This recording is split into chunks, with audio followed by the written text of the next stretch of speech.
This is TechCrunch.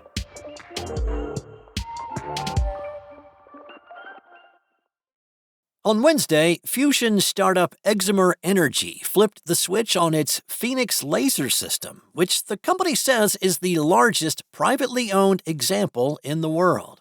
Xcimer's approach to fusion power is modeled after the National Ignition Facility, or NIF, which proved back in December of 2022 that a controlled fusion reaction could release more power than required to ignite it. The NIF trained 192 laser beams on a fuel target smaller than a pencil eraser. The energy from the lasers hit the gold target, and as the lasers obliterated the gold target, their energy was converted into X-rays, which were focused on the fuel pellet inside, compressing it until atoms in the fuel fused and released energy. The company is betting that more powerful, less complex lasers will help turn NIF's concept for fusion power into something more profitable.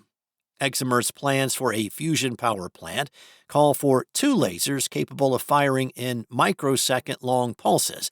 Lights from those pulses will be fed through a compression system of sorts, which will deliver the laser's energy to the fuel target in nanoseconds. Now, the quicker the fuel is compressed, the more likely it is to generate usable fusion reactions.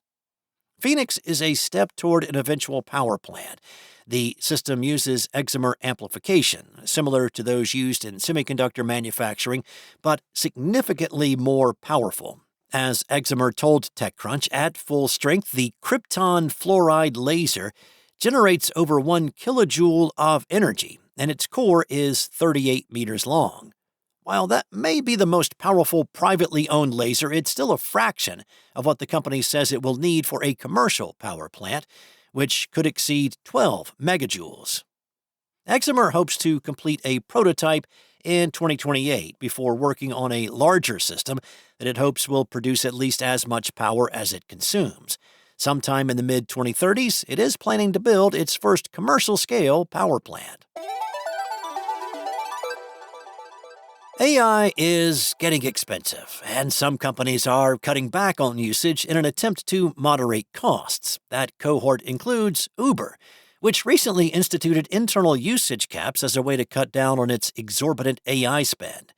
Bloomberg reported that the company has instituted a new rule that places a monthly $1,500 cap per employee and per agentic coding tool, including Anthropic's Claude Code or Cursor.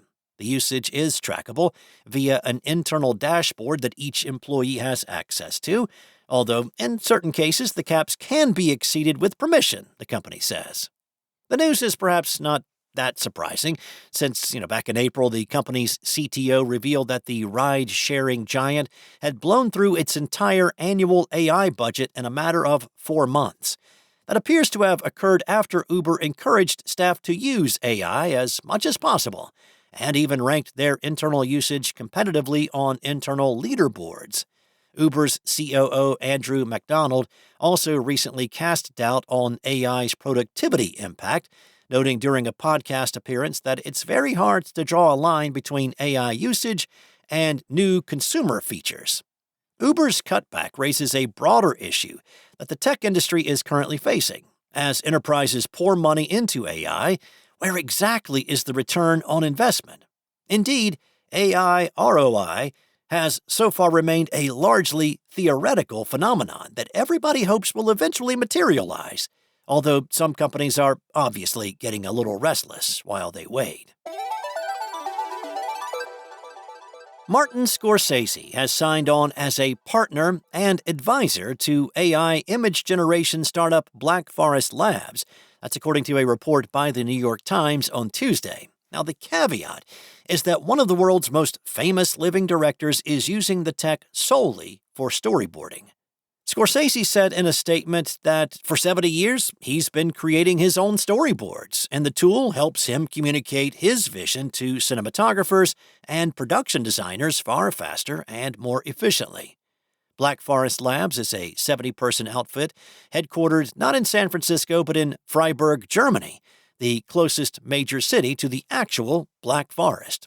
Despite its unlikely address, the startup powers image features inside Adobe, Canva, Microsoft, and Meta, and was last valued at $3.25 billion by its investors, which include Broadlight Capital, co-founded by Scorsese's talent manager, Rick Yorn. Black Forest Labs was founded by the team behind Stable Diffusion, and according to Wired, declined to partner with Elon Musk's xAI in recent months, after an earlier collab on Grok's image generator ended amid concerns about the platform's content safeguards.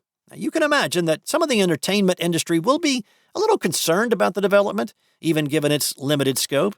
Still, it's just the newest sign that Hollywood's once fierce resistance to AI is softening. That's all for now. For the latest in tech news, go to TechCrunch.com.